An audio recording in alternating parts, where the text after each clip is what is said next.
আমরা সকলেই জানি বা বিগত বছরগুলো দেখে আসতেছি বাংলাদেশ ওডিআইতে ভালো খেলে। এটা অনেকেই জানি এবং দেখেও আসছি। বিশেষ করে যখন পঞ্চপাণ্ডব কিংবা চার পাণ্ডব তারা যখন খেলতো তখন বাংলাদেশ মোটামুটি আমরা ধরে নিতাম যে ওডিআইতে একটা স্ট্রং টিম এবং সেই অনুযায়ী পারফরমেন্সও করতো।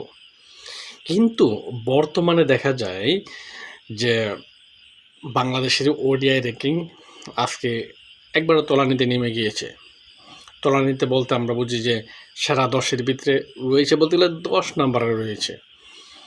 এটা বাংলাদেশ ক্রিকেট ফ্যান হিসেবে এটা মানা যায় না।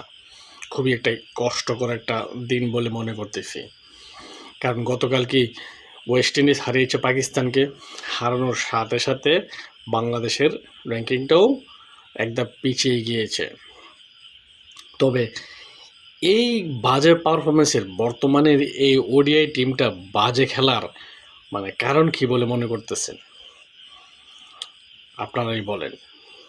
আমি এই বিষয়ে বেশি কিছু বলবো না, শুধু খারাপ লাগাটাই বলবো বাংলাদেশ ক্রিকেট টিম হিসেবে যে বাংলাদেশের বর্তমানে র্যাঙ্কিং 10। এটা কেন হলো? এটা আপনাদের উপরেই ছেড়ে দিলাম।